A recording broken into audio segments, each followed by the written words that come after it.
On this episode of the Girl Talk podcast, I always thought that was always going to be there, and I always thought that was always going to be a happy place, and I always thought that was going to be the same as it was yesterday, and I'm bitter because it's not like it was. It's not like I thought it was going to be.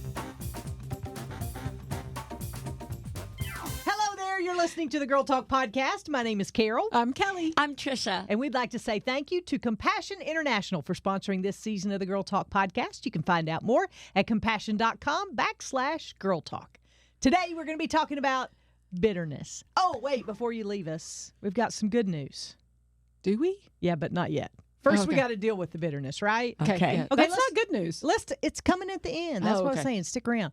Bitterness. Let's talk about what bitterness means. I looked up at just a regular dictionary kind of Definition of bitterness. And this is what it said. Anger and disappointment at being treated unfairly. Anger and disappointment at being treated unfairly. Now, I think it goes like a little step further than that, because after those anger and disappointment feelings and being treated unfairly, it's what you do next. I think that really can lead to a root, what we call a root of bitterness in spiritual circles, I think. Because I think we can all say we've had moments of anger and disappointment when we feel like we've not gotten a fair shake, right? Sure. But it's what we do after that that I feel like where bitterness starts to grow. Is that accurate for y'all too, or do you think I'm off base there? Yeah, I think, it's the feeling. It's like the bitterness is so deep, so much deeper than just being angry. It's more long term. It's more impactful. It's more behavior changing and heart changing than just being mad because somebody treated you unfairly. Yeah, I think it's when it becomes part of you. Yeah. It's something that you carry around. So it would be more like the effects of Yes. anger and disappointment over being treated unfairly. Yeah. That's what I think too. But I was like, I'm not sure that I really consider anger bitterness when it first happens, but then you have some choices to make after that. So let's talk about that. How have you ever been in a situation where you've had to deal with bitterness? All of us are going to say yes. Yes. And so how yes, do and you yes. keep bitterness from getting the best of you? And I will say that at the heart of this, I feel like, is forgiveness. Forgiveness for me, I've had a love-hate relationship with forgiveness, honestly.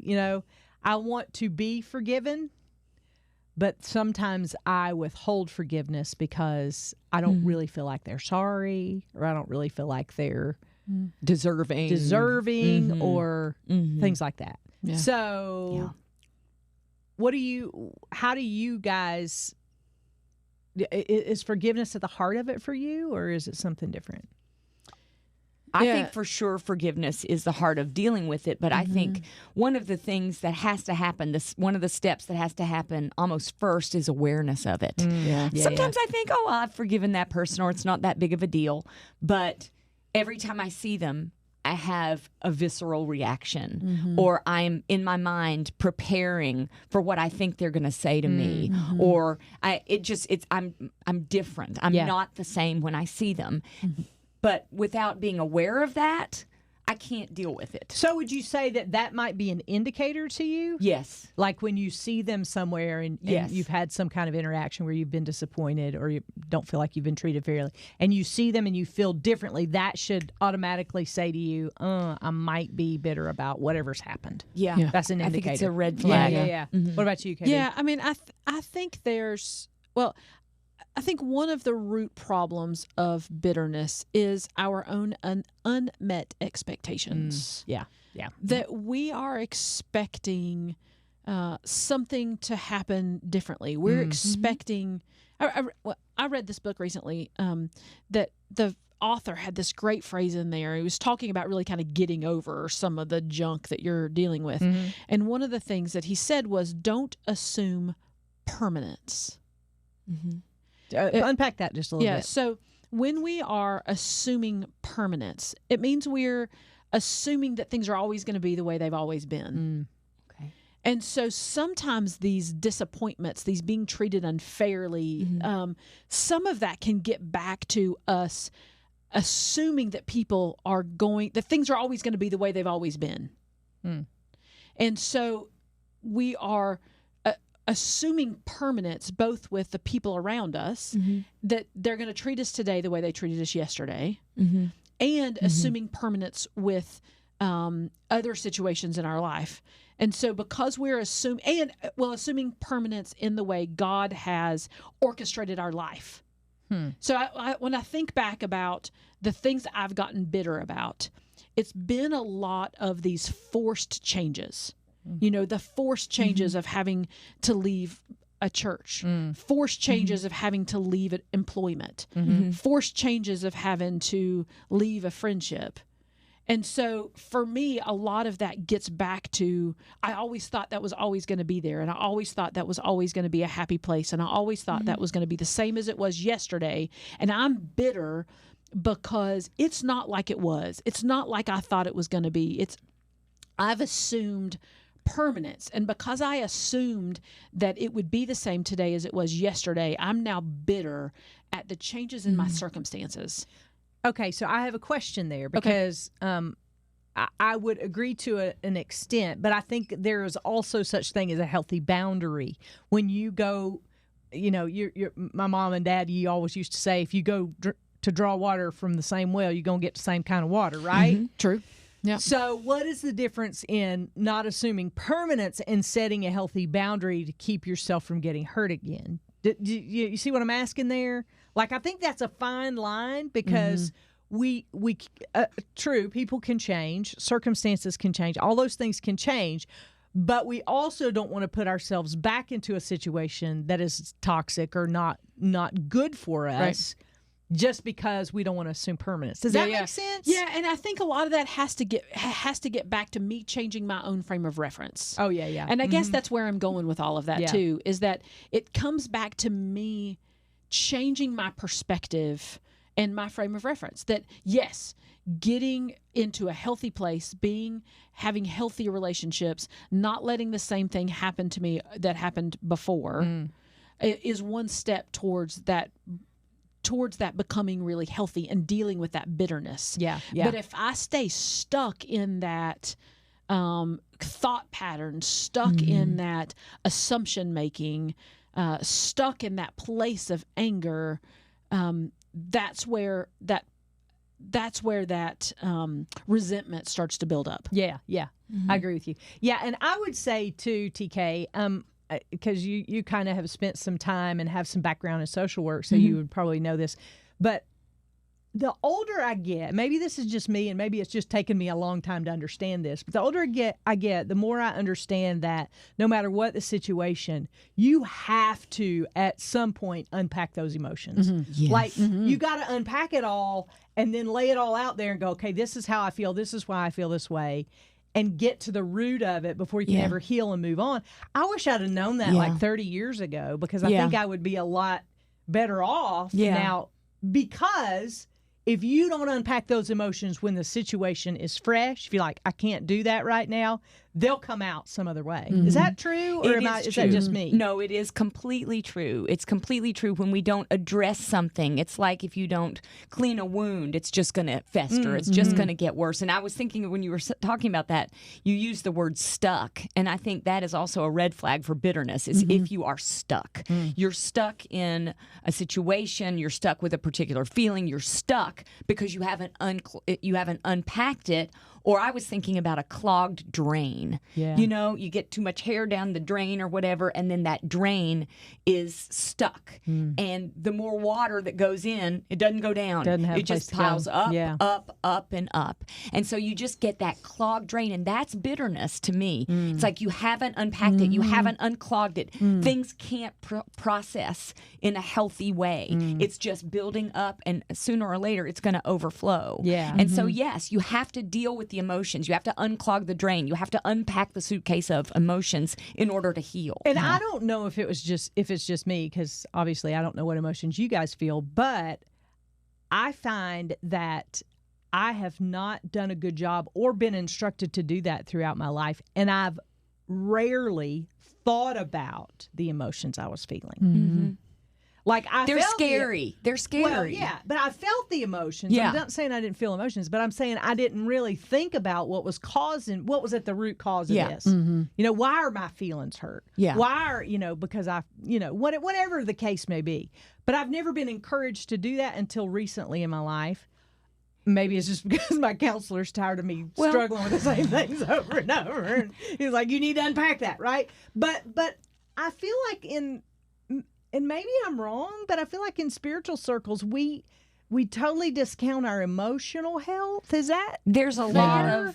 a lot of emphasis on don't trust your feelings, don't Which give is into your true. feelings, which is true, and that's what makes it tricky. If it wasn't true, it wouldn't be tricky. But it's Right. tricky because you can't just live in your feelings, but yet you can't ignore your feelings either. Right. So we have to find the way to walk in between those two ditches of completely being in our feelings and completely avoiding our feelings, understanding our feelings, letting our feelings point us in the right direction, and then giving our feelings to God is a much better way of doing it than to err on either side of that. Yeah. And I think you're right about spiritual circles. It's like, we do know that we're sinful. We do know that we have this flesh part of us that wants what it wants. And so there's truth in don't give in to that. Don't just let that lead you. But God also gave us feelings. God also feels feelings. Jesus had feelings. Sure. And so therefore that they're not sinful. Right. We've just got to, as you said, figure out how to deal with them in a healthy way. Yeah. I've found that a lot of times if I'm not dealing with my feelings, the things that change are my behavior and how I want to treat somebody, and then how I then end up treating them. That I will end up, if I am really bitter with some sort of person, then what I want to do is talk about them behind their back. Or I want to be punish them. spiteful and angry, right? And that's not helpful to anybody. It certainly is not helpful to me. And I know that the times I've had to get over my bitterness, the thing that I have made it's been a decision for me to say, I don't want to feel this way anymore. Yeah. I don't want to have these feelings, and I don't want to have these thoughts. And so, God, I'm going to give them to you. And that's where they're going to live. They're going to live there. I'm going to put them down at the foot of the cross, and I do not want to pick them back up again. But we do. We do. Yes. Well, And you need to understand them, because sometimes our feelings are helpful Indicators of something else. Indicators. They're Right. not punishments. They're indicators. Yeah. They're floodlights. Yeah, right? Sometimes. Yeah. And I think you can choose. You have to choose how you're going to handle all of that. You can choose bitterness, and you can continue to dwell in it and live there. And then you can also choose, I'm not going to be bitter. And it takes a daily recommitment to the Lord to give that back over to Him day after day after day. But we can do it, and we can make that choice to just give those feelings away. Well, I think bitterness is the default. So I think if we don't choose to move away from bitterness, that's you've true. chosen bitterness. Yeah. Because it Because is you the have to be default. proactive in working Addressing against that it. bitterness. Yeah. Yeah. What would you say to someone who, like, I've had a situation where I feel like I've been treated unfairly, but I don't know that I'm bitter. How would you help them to kind of, we've said that the feelings are indicators. We've said if you feel kind of a little, I don't want to see that person, that might be an indicator. What are some other things that you would put in place or have put in place in your life to help you guard against bitterness? What comes to my mind is, how do you feel when you think about praying for that person? Oh, yeah. Yeah. Is that hard to do? Yeah. That might be an indicator that you're holding on to some bitterness versus, oh, yeah, I'd be happy to pray for that person and I want good for them. If you're struggling to want good for them, and that's one way of knowing. Yeah. I will say the other thing for me has been accountability. A long time ago in my ministry, I was struggling with forgiveness of somebody, and I had a couple of people around me, and I was like, if you ever hear a hint of bitterness, would you please confront me with that? And they did. And there was some work still to do in that area. So I think accountability can be huge, whether you unpack those things with a Christian counselor or a mentor, somebody that has your spiritual best in mind. I think those are healthy places, and to have those people who can confront you without you finding some other reason to be bitter, right? Like, because nobody likes that. Nobody likes to be told, I'm not sure you've really done all the work that you need to do in this particular situation. That's been a good thing for me. What about you, KB? Yeah, I mean, I think, again, a lot of that is just, for me, giving that over to the Lord. Because I have found that with my life and the things I've wrestled with, sometimes when I talk about those feelings, when I think about those feelings, it makes those feelings actually worse. Yeah. And so what I have tried really hard to do is to just make that conscious effort to say, I'm not gonna dwell on this anymore. Right. I am going to give that. I'm going to give that to Him, and then I am not going to pick that back up again. And so, having people who will help hold me accountable to that, like you said, with the, hey, I see you picking that back up again. Right.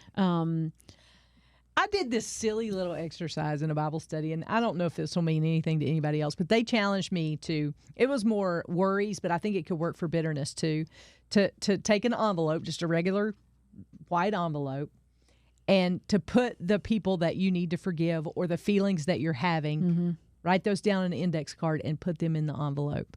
And put, I'm trusting God with this on the outside. And that's a really simple little exercise, but it helped me a lot when I went back to some of those feelings. I was like, oh, I've trusted that to God. Yeah. It's a visual reminder. It's a visual reminder of, and I keep that as a bookmark in one of my books that I'm reading. And it really helped me to kind of say what you're, it was a representation, an artistic representation of the same thing that you're saying, giving those over to God. Yeah. Because I think that ambiguousness of that phrase, I'm giving this over to God. Can be hard Can to be hard because to you give visualize somebody a it. present, you don't take it back, That's true, right? right. But what do? My goodness gracious. First thing in the morning, I'll be having a great morning and the coffee won't come out right and that feeling will come back.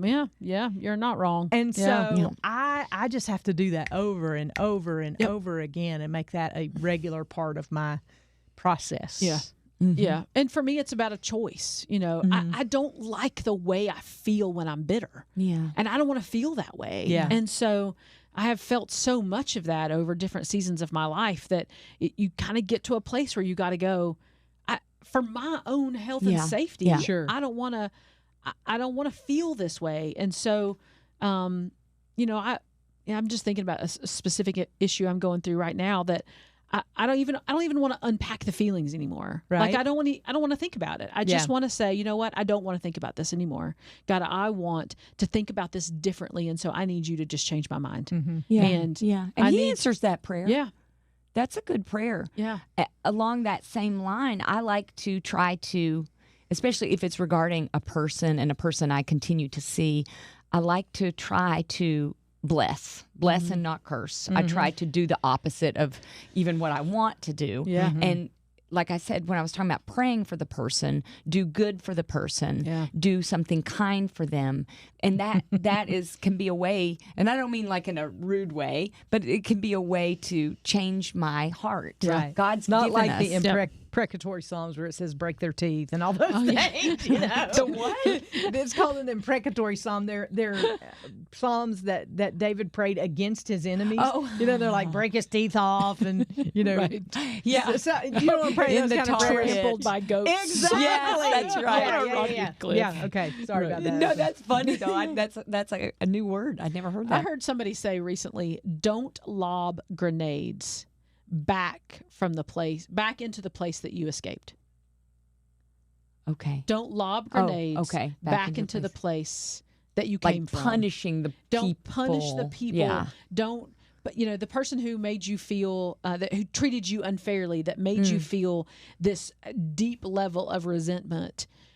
If you are lobbing grenades back into that situation, all you're doing is holding on to that bitterness. Yeah, continuing it. Right, you're just continuing it, and it's just continuing to fester for you. So if you can get to a place where you say, I am no longer going to lob grenades back into the place that I came from. That's good. I like that. That it is one step towards healing. Yeah. And getting rid of all of that bitterness. I did a little bit of research, and some of the other indicators of bitterness that I saw in a variety of resources were blaming others for your own behaviors. Sure. refusing to forgive. We talked about that. Holding grudges. Mm-hmm. That's huge. And being quick to anger or volatile. I thought those were some good, and those were common across the board in several resources I looked, non-Christian, by the way. But I was like, isn't that interesting that those are the 4 that kind of were constant through every resource that I went through, that those are things that are indicators of bitterness. And I think those are 4 good ones. I bet insomnia could be added to that list. That if you're constantly thinking about the hurt that's been imposed on you, it is really hard to sleep. And it is really hard to just turn off those thoughts the more and more you let them fester and let them become part of you. Well, I think bitterness is like a filter. And so you see and experience everything through that filter. So you're going to be more volatile. You're going to be more angry at everyone, even if they had nothing to do with what made you bitter in the first place. So, you got to see, is everything going through that filter of bitterness? Yeah. And I'll tell, I'm going to be the oddball here, but probably not. Getting quiet has helped me more with bitterness than anything else. Because I'll tell you what happens when you quiet yourself and you let all the noise disappear, because all of us are addicted to noise. We just live in a culture that's addicted. Those feelings start to bubble to the top. And that's when you have to make the choice of what to do with those. Do I push them back down like the beach ball, so they pop back up from time to time?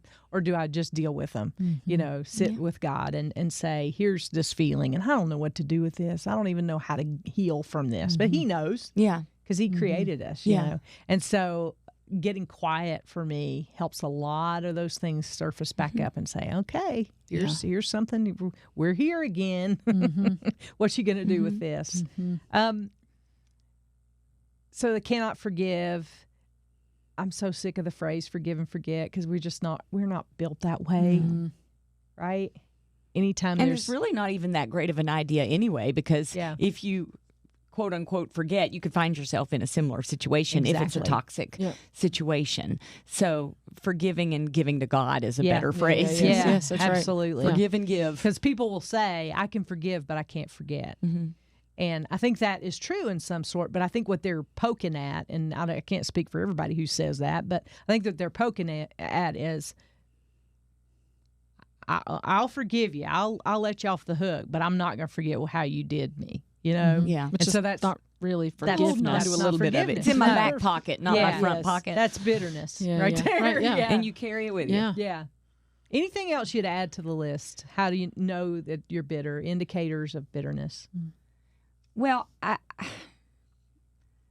I know I am about one situation that I'm going through, and I know it, and I can sense it when I think about this person. I can sense my heart rate even increasing, and I think about seeing this person, and I start to feel, already, and I'm starting to imagine what they're thinking about me. I mean, these are not healthy reactions, and so I know it, and so I just have to keep praying. And God says in His Word, get rid of all bitterness. So He's going to help us with that. Right? Yeah. He doesn't want us to have it. So that is a prayer that He will answer when we do give it to Him. And for me, I had to pray for the person repeatedly, and that can help my heart change towards them. Yeah.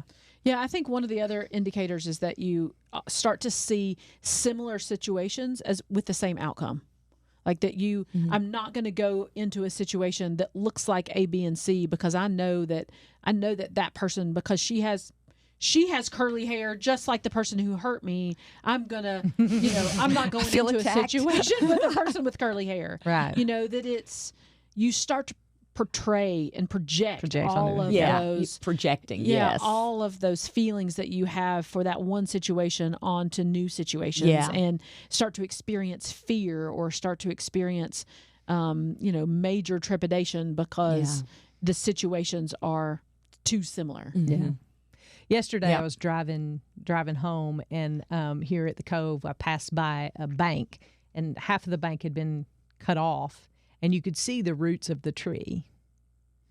And a bank of okay, not a financial institution. I was too. You get some money, ATM.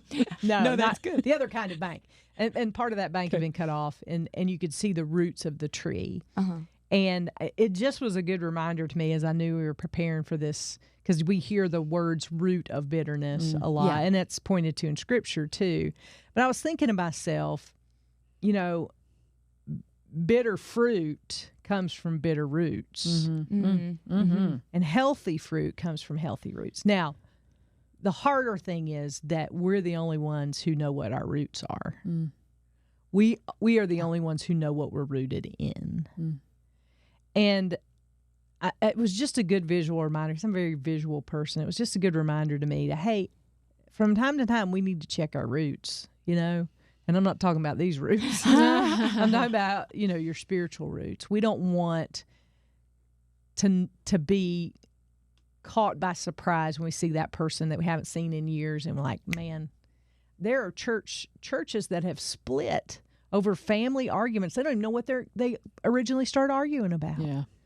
But there are those kinds of things that can sneak in, and we don't want that for you. We don't want it for ourselves. And that's why it's so important to live in community, to have people that you can talk to have people that you can process with.